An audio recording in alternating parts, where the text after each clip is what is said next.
룻기 오늘로 세 번째 시간을 맡게 되고 있는데요. 여러분 지난 시간을 한번 되돌아볼까요? 유대 땅 베들레헴에 닥친 흉년, 그 흉년을 피해서 모압 지방으로 이주한 나오미 가족. 그러나 이 한 가정의 야심찬 모압 드림은 연속되는 비극으로 말미암아 산산이 부서지고 말았죠. 남편 엘리멜렉이 죽고 그것도 모자라서 두 아들도 죽고, 이렇게 집안 남자들의 죽음 뒤에 홀로 남겨진 나오미. 그런데 그때 어떤 소식이 들리나요? 고향 베들레헴에서 하나님께서 자기 백성을 돌보사 양식 주셨다 함을 듣고, 그렇죠, 이 하나님께서 은혜 베풀어 주시기 시작했다는 소식을 듣고 이제 두 자부와 함께 베들레헴으로 길을 떠납니다. 그들이 있던 곳에서, 모압 랜드였으나 그들이 있던 곳을 그저 있던 곳으로 여기고 다시 베들레헴으로 향하는 나오미. 그러나 마음이 편치 않아요. 앞날 창창한 젊은 자부들이 걱정이 되는 것이죠. 그래서 길을 가다 말고 이 며느리들을 설득하기 시작합니다. 고향으로 돌아가서 새로운 남편 만나서 그렇게 새 출발하라고, 그렇게 설득하지요. 두 번에 걸친 설득 끝에 이 둘째 며느리 오르바는 눈물을 머금고 이별하여 고향으로 돌아가지요. 그런데 큰 며느리 룻은 시어머니의 거듭되는 설득에도 불구하고 자신의 뜻을 확고히 합니다. 시어머니를 붙잡기로 결심하죠. 나박하기로 결심합니다. 그의 결심이 16절 이하에 나오는데 뭔가요? 어머니께서 가시는 곳에 나도 가고, 어머니께서 머무시는 곳에 저도 머물 것이고, 어머니께서 죽으시는 곳에 저도 죽고 같이 묻힐 것이고, 이렇게 어머니를 꼭 붙잡겠다라고 결심을 하고 있는 것이죠. 자, 이런 룻의 굳은 결심을 보고 나오미는 설득을 포기하게 되고요, 이제 두 사람은 함께 베들레헴으로 향하게 됩니다. 오늘 말씀은 그 계속되어지는 이야기인 것이죠. 자, 어느덧 이 나오미와 룻이 베들레헴에 도착하게 되었습니다. 그들에게 무슨 일이 일어났을까요? 오늘도 그들의 행적을 따라가면서 또 하나님께서 우리에게 주시는 교훈들을 묵상해 보고 싶습니다.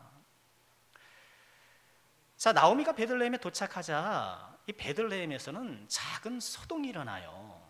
19절입니다. 이에 그 두 사람이 베들레헴까지 갔더라. 베들레헴에 이를 때에 온 성읍이 그들로 말미암아 떠들며 이르기를 이가 나오미냐 하는지라. 작은 소동이 일어났어요. 온 성읍이 그들로 말미암아 너들었다. 여러분, 여기서 말하는 온 성읍은 여러분 글자 그대로 베들레헴의 모든 남녀노소가 다 나왔다라는 것은 아니겠죠. 그렇겠습니까? 아마도 그 나오미와 친분이 있는 사람들, 또 친척이 됐든 또 지인이 됐든 이 가까웠던 사람들이 모였겠죠. 그런데도 성경은 이걸 온 성읍이라고 이렇게 표현을 하고 있는데, 여러분 이것을 제유법이라고 말해요. 이 제유법이라는 무엇인가 하면은요, 부분을 통해서 전체를 이야기하고 또는 반대로 전체를 통해서 부분을 이야기하는 방식이에요. 예를 들면 이런 말씀 있잖아요. 사람이 떡으로만 살 것이 아니요 하나님 말씀으로 산다. 여러분, 그 말씀에서 떡은 뭔가요? 그냥 떡만 얘기하는 게 아니잖아요. 이 떡이라는 부분으로 양식이라는 전체를 표현하는 거잖아요. 이게 어법이에요. 제유법이라는 것인데, 오늘 본문은 반대예요. 전체로 부분을 표현하는 거예요. 비록 나오미의 그 잘 아는 친척과 또 지인들이 모였겠지만 이 작은 모임을 온 성읍이라고 표현하면서 강조 효과를 나타내는 것이죠. 그래서 이 나오미의 귀환이 이 베들레헴의 큰 화제거리가 되었다, 그렇게 이야기하고 있는 거예요. 자, 10년 만에 고향에 돌아온 이 나오미를 바라보면서 여러 사람들이 들썩이기 시작합니다. 그러면서 뭐라고 말합니까? 이가 나오미냐? 이가 나오미냐? 여러분, 이가 나오미냐라는 이 말은 어떤 뉘앙스가 있을까요? 한 두 가지로 생각해 볼 수 있을 것 같아요. 첫 번째는 이렇게 늙고 초라해진 나오미의 행색을 보면서, 아니 이가 정말 우리가 알던 그 나오미 맞아? 이렇게 놀라며 걱정하는 투로 말하는 것일 수도 있고, 그렇죠? 아니면 오랜만에 만났기 때문에 어머 이 사람이 나오미 아니야 나오미 하면서 반가움해하는 말일 수도 있을 거예요. 여러분 어떤 뉘앙스로 여러분들은 읽고 계신가요? 물론 이 나오미의 모습을 보면서 놀라고 걱정스러운 마음이 없지는 않았겠지만, 여러분 이 예루살렘 아니 베들레헴 사람들이 이가 나오미냐 하는 이것은요, 이 나오미의 10년 만의 귀환을 보고 반가워서 하는 말일 가능성이 훨씬 높아요. 여러분 왜 그런가요? 이어지는 20절에 보면 여러분 나오미가 그들을 말려요. 나를 나오미라 부르지 말고 마라라 부르십시오. 이렇게 말려요. 그렇게 말리는 걸 보면 아마도 환영조로 이 나오미를 맞이했기 때문에 아유 그러지 마 하면서 말리는 것, 이것이 보다 더 자연스러운 흐름 아니겠습니까?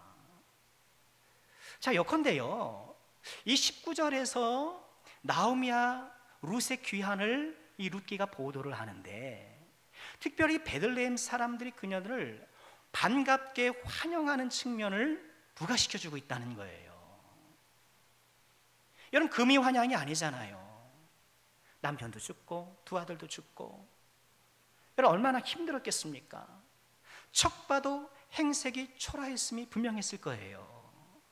그럼에도 불구하고 이 나오미의 귀한 장면을 묘사하면서 베들레헴의 그 지인들이 이렇게 나오미를 환영하는 모습을 비춰주고 강조하는 것은, 여러분 이런 베들레헴 사람들의 모습을 통해서 언제라도 죽게 돌아오는 자를 반가이 맞이해 주시는 아버지 하나님의 따뜻함을 표현한 것이 아닐까, 저는 그렇게 묵상을 해보았습니다. 여러분 그렇잖아요. 우리 하나님은 언제라도 우리가 하나님께 찾아가면 빈털털 인생에 대해서 나름 산다고 살고 나름 뭐 믿음 생활 한다고 하지만 남은 것이 별로 없고 그저 공허하게 메아리치는 그런 빈털털이 인생이 되어서 주님 앞에 나간다 할지라도, 우리 주님께서는 우리를 환영하시고 언제라도 우리를 따뜻하게 품어주시고, 여러분 영국의 신 프란시스 톰슨이라는 분이 천국의 사냥개라는 이런 시를 통해서 하나님을 사냥개에 비유한 적이 있어요. 그 시의 내용은 대략 그런 내용이에요. 자신은 하나님을 떠나 멀리 떠나라고 했다라는 거예요. 그런데 마치 사냥개처럼 하나님이 자신을 집요하게 추적하셔서 결국 나에게 찾아오시더라는 거예요. 천국의 사냥개. 여러분 저는 이 천국의 사냥개라는 이 비유를 잠시 빌려와서 우리 하나님을 천국의 반려견, 이렇게 좀 감히 더 좀 비유해보고 싶습니다. 여러분 다 반려견 키우시지? 다는 아니죠. 저는 안 키웁니다만 집에 강아지를 키우는 분들이 참 많으세요. 여러분 이렇게 강아지를 좋아하는 이유가 뭘까요? 뭐 예쁘기도 하고 뭐 귀엽기도 하겠습니다만 제가 볼 땐 그런 것이 아닌가 싶어요. 이 강아지는 내가 언제라도 집에 오면 열렬히 환영해 주니까. 그렇죠. 이 아내는 뭐가 또 삐졌는지 들어와도 아는 척도 안 하고, 남편은 또 내가 들어왔는지 나갔는지도 모르고, 자식놈들은 공부한다고 방에 처박혀가지고 들어와도 내다보지도 않고. 그런데 강아지는 어때요? 하루에 10번을 들어와도 10번 다 좋다고 꼬리를 치면서 그렇게 열렬하게 환영을 하니 그렇게 좋아하는 것이 아닌가 하는 것이에요. 여러분 그렇죠? 하나님은 우리가 하나님 앞에 나아갈 때에 나오미처럼 세상살이에 실패하여 텅 빈 인생이 되어서 겨우겨우 돌아올 때라도 언제라도 우리를 환영해 주시고 언제라도 우리를 맞아주시는 분이라는 것을 꼭 기억하시길 바랍니다. 여러분 교회에는 지각이 있을 수 있고 여러분 학교에도 회사에도 지각이 있을 수 있으나, 그러나 하나님께 나아가는 것은 우리가 이 땅을 사는 동안에 지각이 없어요. 지각이 없어요. 언제라도 하나님께서는 우리가 오시는 것을 기뻐하시며 두 팔 벌려 우리를 환영해 주시고 계신다는 사실, 이 하나님을 바라보며 다시 한번 주님께 힘써 더 나아가기를 다짐하는 우리 모두가 될 수 있기를 주님의 이름으로 축원합니다. 자, 이처럼 베들레헴의 지인들이 반갑게 환영을 하고 있지만 나오미는 손사래를 쳐요. 그러면서 20절, 21절에 이렇게 말합니다. 20절 먼저 보실까요? 함께 읽겠습니다. 나오미가 그들에게 이르되 나를 나오미라 부르지 말고 나를 마라라 부르라. 이는 전능자가 나를 심히 괴롭게 하셨습니다. 나오미 아니야? 나오미 아니야? 반가워 나오미. 그러니 나오미가 그렇게 부르지 말라라는 거예요. 여러분, 나오미라는 말 뜻이 뭔가요? 나의 즐거움, 나의 즐거움. 이 즐거움이라는 뜻이에요. 이게 누구야? 즐거움 아니야? 즐거움이 아니야? 여러분, 우리 가끔 보면 기쁨이라는 이름의 사람 있잖아요. 김기쁨, 이기쁨 가끔 있잖아요. 이게 누구야? 기쁨이 아니야? 박기쁨이 아니야? 기쁨이 아니야? 그렇게 했는데 그렇게 부르지 말라라는 거예요. 나를 즐거움이라 부르지 말고 나를 마라라 부르라. 마라. 여러분, 마라가 뭔가요? 쓰다라는 뜻이에요. 여러분, 마라 어디서 많이 듣지 않았습니까? 출애굽기 보면 이스라엘 백성들이 홍해를 건너잖아요. 이제 애굽 군대의 추격을 뿌리친 거예요. 애굽의 모든 병과 마병이 다 수장된 채 이제 나를 추격해오는 그 애굽의 추격을 뿌리치고 이젠 편안하게 행군을 할 수 있게 되었는데, 3일을 가도 물이 없는 거예요. 그런데 어쩌다가 샘물을 하나 발견했는데 그 물을 마셔보니 어때요? 써요. 써. 그래서 이 쓰다, 이 히브리 말로 쓰다는 것이 마라라거든요. 마라. 그래서 그 샘물, 그 지역을 마라라고 이름을 붙였다. 그렇게 출애굽기 15장에 나오는데요. 여러분, 거기서 온 말이에요. 즐거움이라고? 무슨 소리야? 나는 써. 이는 전능자가 나를 심히 괴롭게 하셨기 때문이야. 여러분, 전능자가 나를 괴롭게 하셨다. 이 괴롭게 하셨다는 말, 우리 성경에서는 괴롭게 하셨다라고 번역했지만 히브리 원문을 보면 이 또한 쓰게 하다라는 거예요. 하나님께서 나를 쓰게 하셔서 내 인생을 쓰라리게 하셨어. 즐거움이라고? 아니야, 그렇게 부르지 마. 나는 쓰라름이야. 전능자가 내 인생을 쓰게 만드셨어. 또 이어지는 21절을 보면 또 뭐라고 말하나요? 한 번 더 읽어볼까요? 내가 풍족하게 나갔더니 여호와께서 내게 비어 돌아오게 하셨느니라. 여호와께서 나를 징벌하셨고 전능자가 나를 괴롭게 하셨거늘 너희가 어찌 나를 나오미라 부르느냐. 한 번 더 나오미라 부르지 말라고 그래요. 왜요? 여호와께서 나를 징벌하셨다. 여러분, 징벌하셨다라는 이 단어도 찾아보면 법정에서 증언했다, 그런 뜻이 있어요. 그러니까 하나님께서 나를 위해서 증언하는 것이 아니라, 여러분, 우리는 예수 안에서 그런 복을 누리잖아요. 예수님께서 우리를 위해 증언해 주시는데 그게 아니에요. 하나님께서 나를 대항하여 증언하세요. 반대편에서 나를 증언하세요. 전관 변호사를 만나도 우리가 쩔쩔매는 판에, 여러분, 하나님이 우리를 대항해서 증언하시는데 여러분, 그것을 이겨낼 사람이 어디 있겠습니까?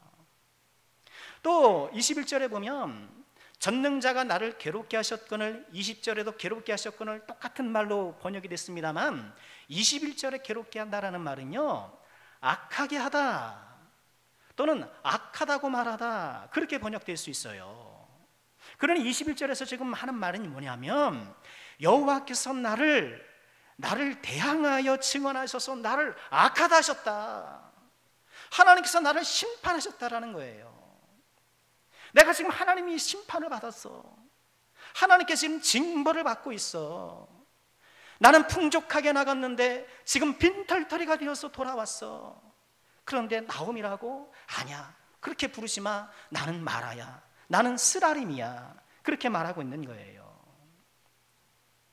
여러분, 이 나오미의 이 말을 우리는 좀 어떻게 이해하고 받아들여야 할까요? 여러분, 이 나오미의 발언을 어떻게 이해하고 계시나요?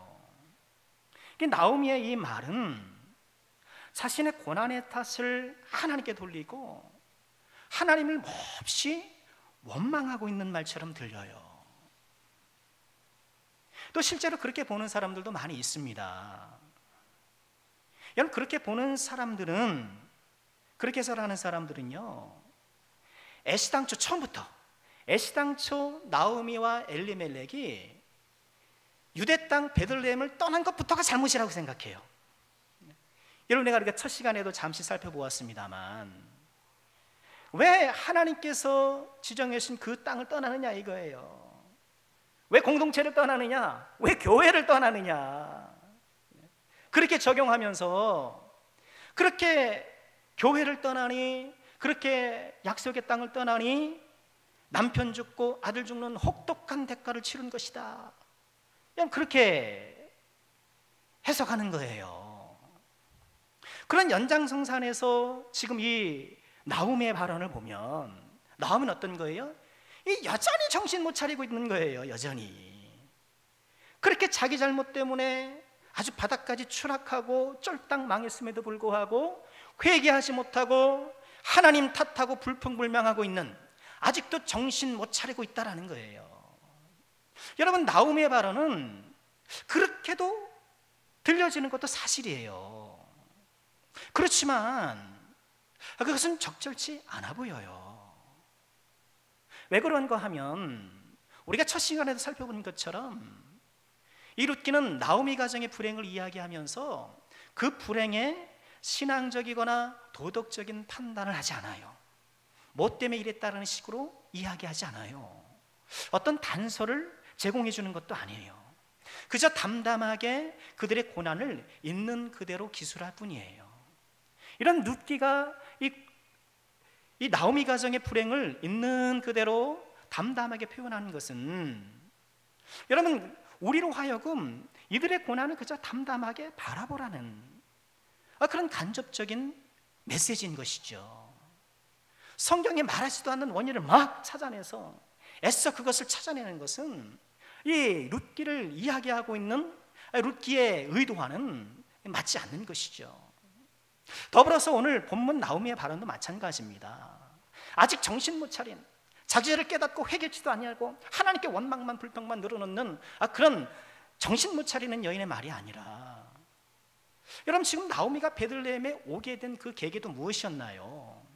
여호와께서 자기 백성을 돌보사 양식 주셨다는 소식을 듣고 여호와께서 채워주심을 바라고 하나님께 소망을 두고 어렵게 믿음의 결단을 한 거잖아요.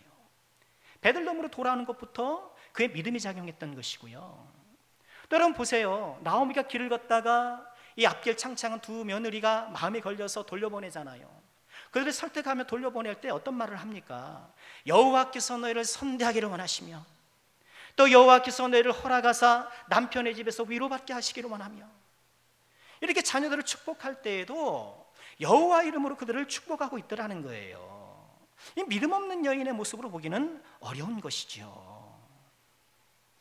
여러분, 20절, 21절, 여러분, 이 나오미의 말은 얼핏 보면 하나님을 탓하라고 또 불평불만을 토로하는 비신앙적인 말처럼 들리지만, 오히려 하나님을 믿는 가운데 자기의 절망적인 처지를 있는 그대로 토로하는 말, 여러분, 그렇게 보는 것이 훨씬 더 정확하다는 것이에요.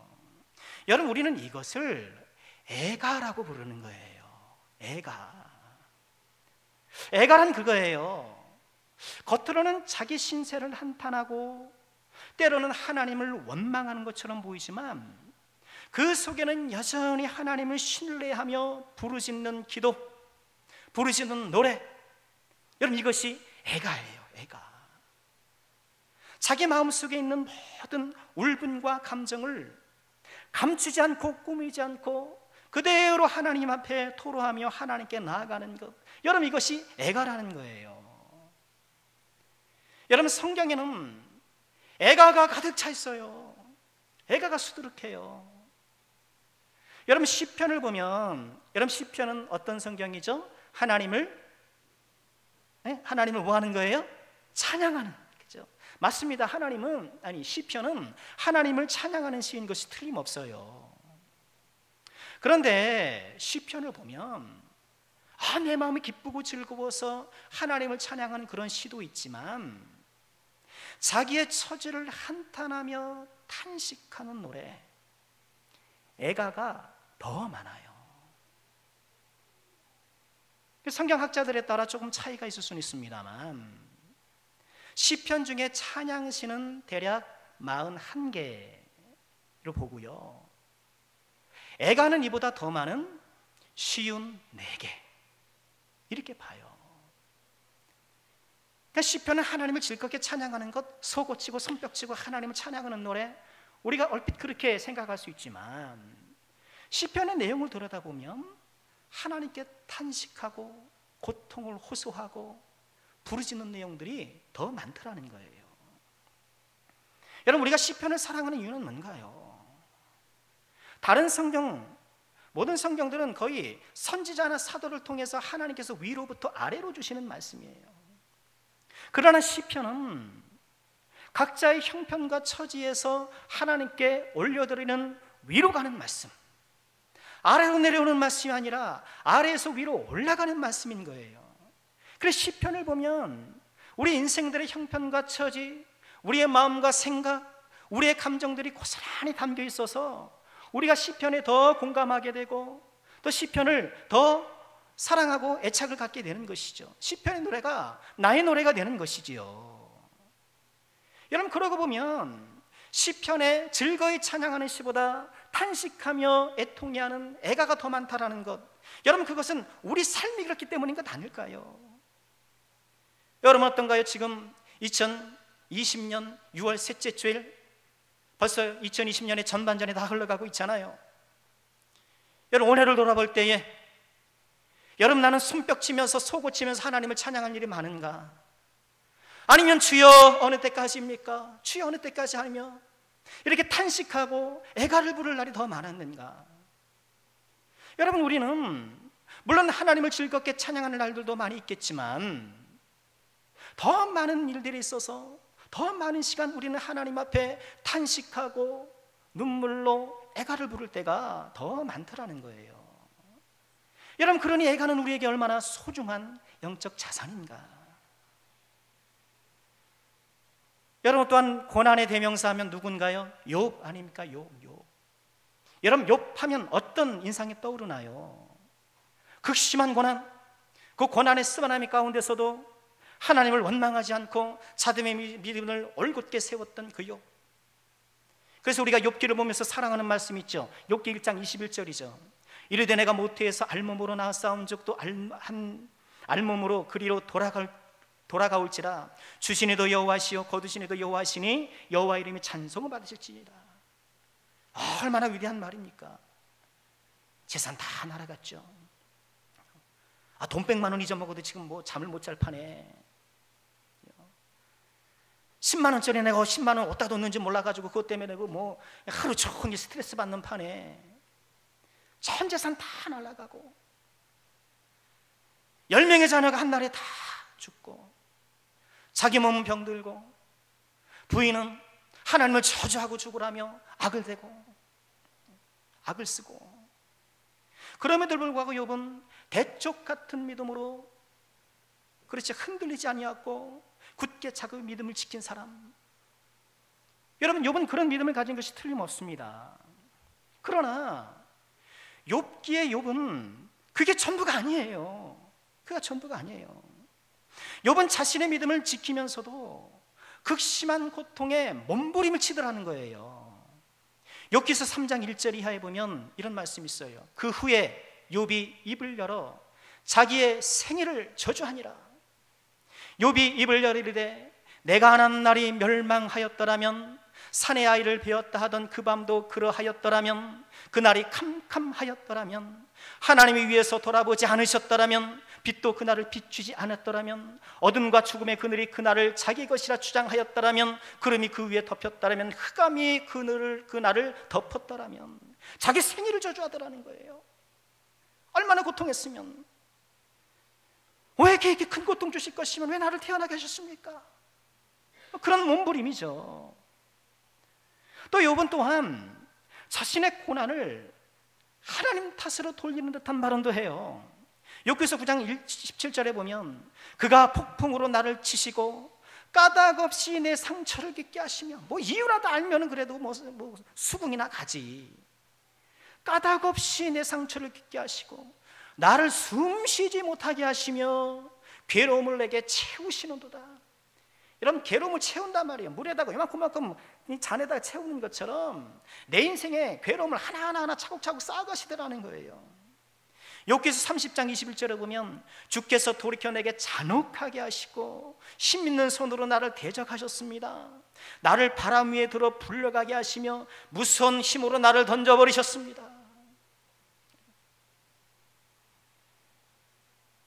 또 그러면서도 욥은 하나님을 신뢰해요.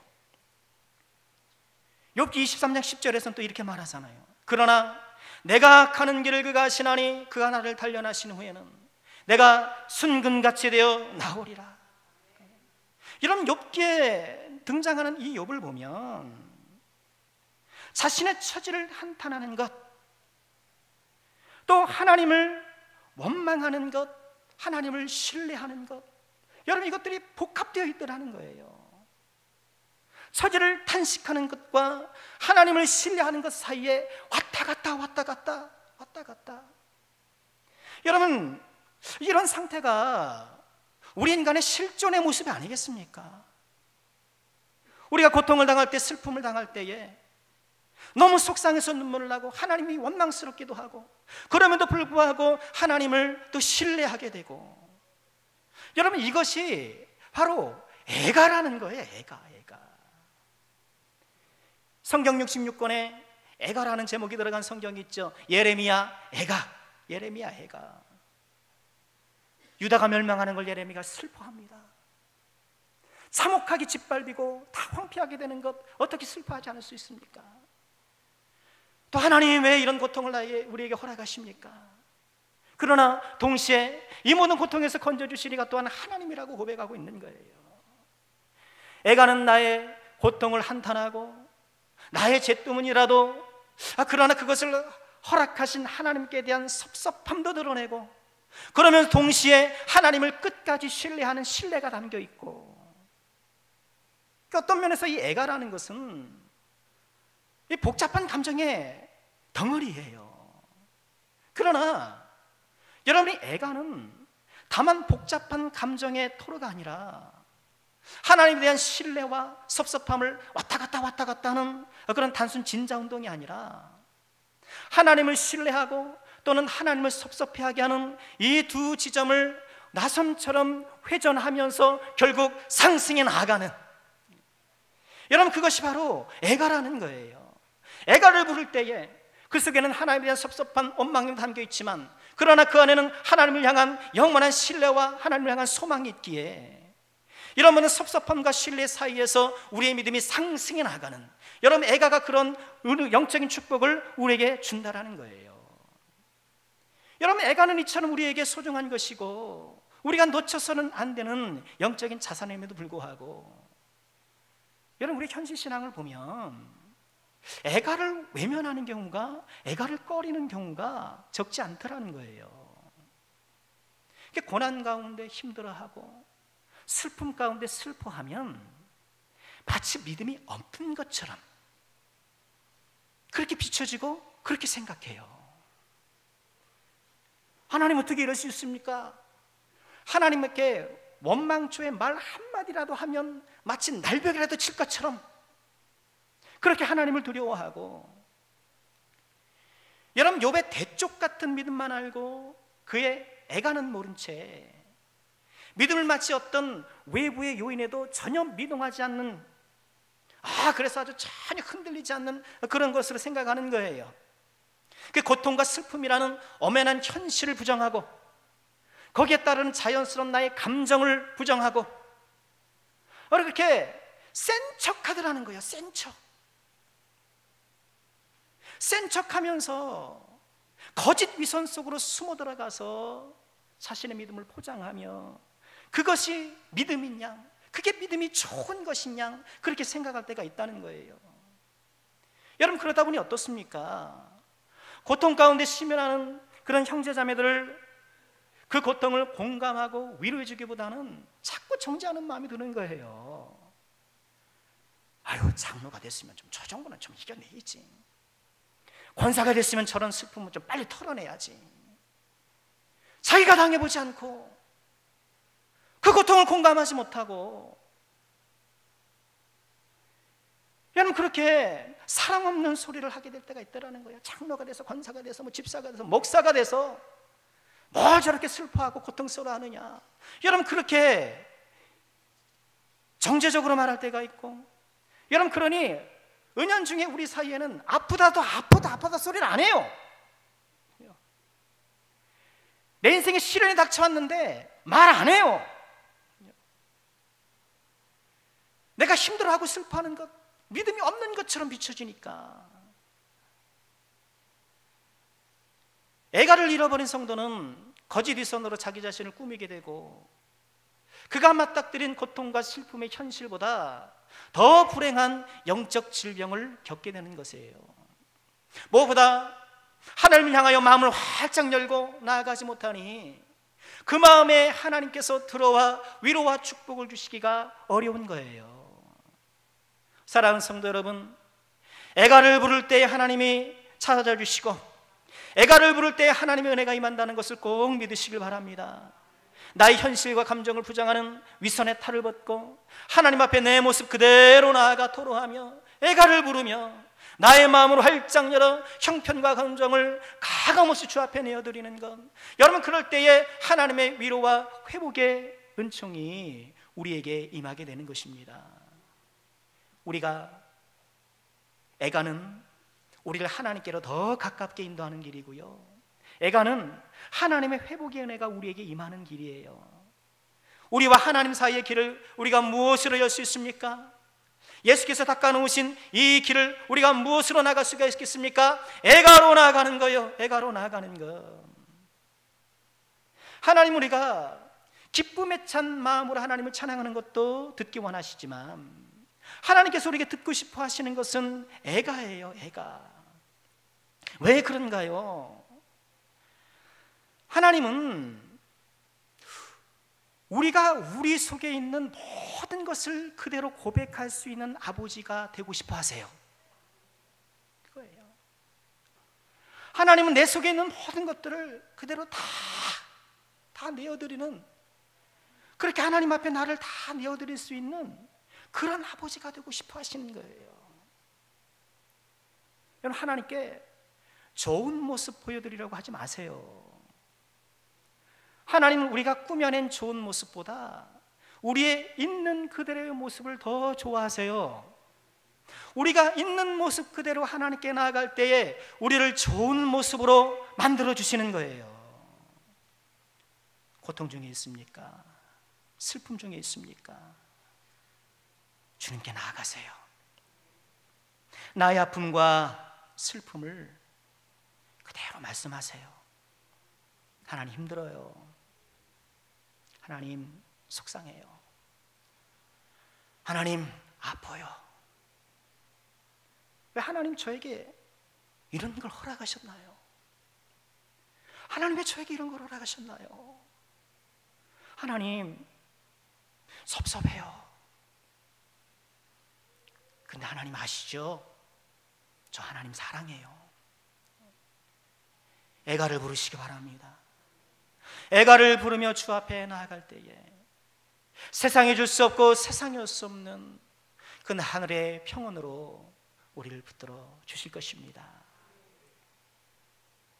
애가를 부르며 주님께 기도하는 나오미에게 하나님은 어떤 축복을 주실까요? 22절 함께 읽어볼까요? 함께 합니다. 나오미가 모압 지방에서 그의 며느리 모압 여인 룻과 함께 돌아왔는데 그들이 보르추수 시작할 때에 베들레헴에 이르렀더라.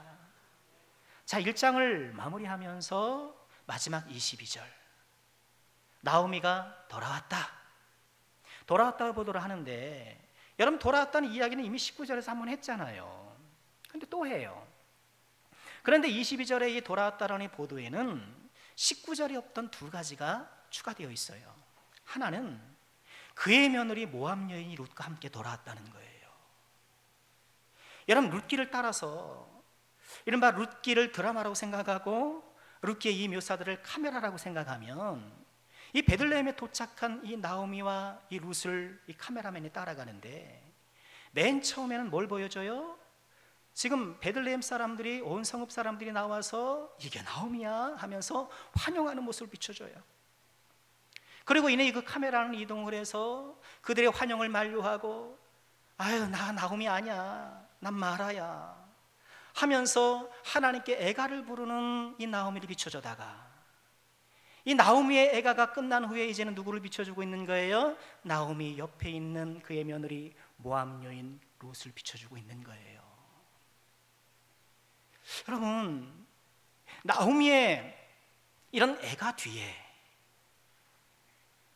이 절절한 애가 뒤에 그의 며느리를 비춰주는 이유가 뭘까? 이유가 뭘까? 여러분, 지금 나오미는 텅 비었다, 그렇죠?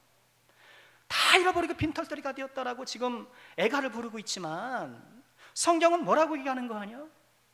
아니다, 네 옆에 룻이 있다, 네 옆에 며느리가 있다, 텅 빈 게 아니다, 빈털터리가 아니다라고 지금 이야기하고 있는 것 아닐까요?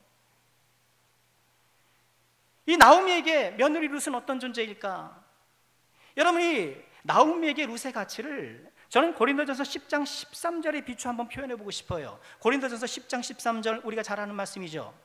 함께 할까요? 사람이 감당할 시험 밖에는 너희가 당한 것이 없나니 오직 하나님은 미쁘사 너희가 감당하지 못할 시험 당함을 허락하지 아니하시고 시험 당할 즈음에 또한 피할 길을 내사 너희로 능히 감당하게 하시느니라. 우리에게 시험 당할 때 뭘 주셔요? 피할 길, 피할 길. 여러분, 지금 나오미에게 룻은 무엇일까요? 피할 길이죠. 피할 길. 텅 비었습니다. 빈털털입니다. 앞길이 막막합니다. 다 망했습니다. 하지만 그 옆에 있는 이 모압 여인 룻이 나오미의 피할 길이 되고 있는 거예요.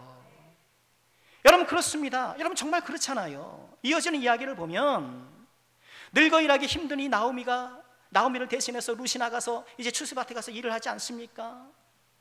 여러분, 지금 이 생계가 막막한 나오미에게 룻은 생존의 길이 되어주고 있고요, 또 자녀를 생산할 수 없어서 이게 늙고 그래서 멸문의 위기에 닥친 것 아닙니까? 그러나 이 룻에게 나아가 나오미에게 미래를 약속해주는 그런 소망의 길 노릇을 하고 있는 것 아닙니까?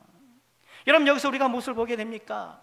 애가를 부르는 자에게 우리 하나님께서 축복을 해주시되 어떤 축복을요? 피할 길을 주시는, 암담하고 텅 빈 것 같은 우리 인생 가운데에 피할 수 있는 이 믿음의 오솔길, 소망의 오솔길을 내어주시는 그 은혜가 애가를 통해서 우리에게 주어진다는 사실입니다. 22절 나오미의 도착 소식에 추가된 두 번째가 있는데요, 22절 다시 한번 보실까요? 나오미가 모압 지방에서 그의 며느리 모압 여인 룻과 함께 돌아왔는데 그들이 언제요? 보리 추수 시작할 때에 베들레헴에 이르렀더라. 나오미가 베들레헴에 도착한 것을 이야기하면서 성경은 그때가 보리 추수할 때다, 그렇게 이야기하고 있어요. 여러분, 보리 추수할 때라는 이 표현을 복선이라고 보통 이야기를 해요. 이런 식의 표현을 복선, 여러분 들어보셨죠? 복선이란 뭔가요? 소설 작법에 있어서 앞으로 일어날 사건이나 상황을 미리 암시하게 해주는 장치예요.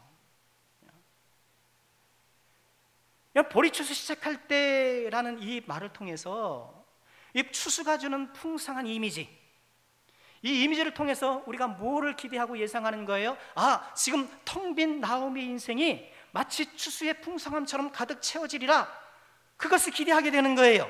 또 그것을 바라보라고 이렇게 복선을 깔아 넣는 거예요. 여러분, 실제로 룻은 어떻습니까? 이 보로 추수 현장에 가서 말씀드린 대로 이 시어머니 함께 먹고 살 수 있는 그런 식량을 얻게 되고요, 보리 추수하러 가서 누구를 만납니까? 보아스를 만나서 아들을 얻어서 이 나오미의 가문이 계속 그 기업을 이어갈 수 있게 된 것 아닙니까? 여러분, 무슨 얘기입니까? 하나님 앞에 애통하며 하나님 앞에 애가 부르는 나오미에게 하나님께서 그 인생이 새롭게 전환될 희망의 복선을 선사하시더라는 거예요. 여러분, 우리 인생은 하나님께서 써내려가는 이야기잖아요. 하나님께서 써내려가는 이야기예요. 그러니까 우리는 하나님이 쓰시는 이야기의 등장인물일 뿐이에요. 각자의 이야기의 등장인물뿐만 아니라 우리 모두 온 우주라는 이 거대한 이 작품 속에, 이 이야기 속에 우리는 이 작은 등장인물들인 거예요. 이 작가이신 하나님께서 우리 모든 이야기의 결말을 다 알고 계시죠. 또 우리는 하나님이 써놓으신 그 이야기를 따라 우리는 가는 사람들이에요. 그런데요, 여러분, 우리 인생이 하나님께서 쓰시는 이야기는 건 틀림없지만 하나님께서 쓰신 정해진 그 스토리를 따라 운명론적으로 흘러가는 그런 인생은 아닌 거예요. 여러분, 소설도 작가가 그 작품을 구성하고, 그죠? 그것을 채워나갈 것 아닙니까? 그러나 훌륭한 소설일수록 작가가 등장인물 안으로 들어가요. 주인공 안으로 들어가서 주인공의 눈으로 상황을 바라보고 사람을 바라보면서 주인공과 함께 이야기를 전개해 나가요. 훌륭한 소설은 그렇게 쓰여지는 거예요. 여러분, 우리 인생 이야기도 마찬가지라고 봅니다. 하나님께서 쓰시는 우리 인생 이야기지만 작가이신 하나님께서 우리 안에 들어오셔서 우리 인생관에 깊이 개입하셔서 우리와 함께 이 이야기를 써내려 가셔요. 하나님이 쓰시는 그 이야기 속에 우리를 동참시켜 주시는 거예요.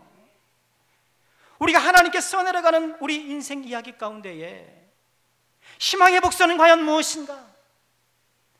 우리는 어떻게 우리 인생을 빈털터리 텅 빈 인생에서 가득 채워지는 인생으로 전환되는 그 희망의 복선을 어디서 마련할 수 있을 것인가? 오늘 말씀 그것이 애가라고 말하는 거예요.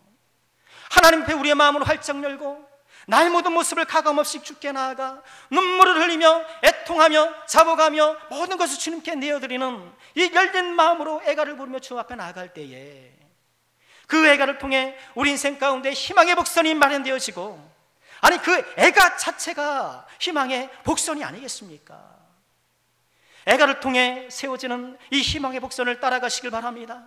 그 복선을 따라가 앞으로 현실로 펼쳐질 이 하나님의 은혜로운 채우심을 경험하시는 모든 주용을 내시기를 주의 이름으로 축원합니다. 말씀을 마치겠습니다. 애가 오늘 우리가 불러야 할 노래입니다. 우리 예수님이 그러셨죠. 애통하는 자가 복이 있도다. 애가를 부는 자가 복이 있습니다. 시편 30편 5절에 이렇게 말씀을 하셔요. 우리 함께 읽어볼까요? 함께 합니다. 그의 노염은 잠깐이요 그의 은총은 평생이로다. 저녁에는 울음이 깃들일지라도 아침에는 기쁨이 오리로다. 저녁에는 울음이 깃들일지라도, 저녁에는 애가를 부를지라도 아침에는 기쁨이 오리로다. 아침에는 기쁨이 오리더라. 이런 축복의 애가를 주 앞에 불러드려 나의 모든 마음을 열어두고 주님 앞에 토로하며 주 앞에 나아가는 이 애가를 통하여서 우리 하나님께 주시는 기쁨의 새 아침을 모두 맞이하시는 모든 죄인을 내시기를 주님의 이름으로 축원합니다.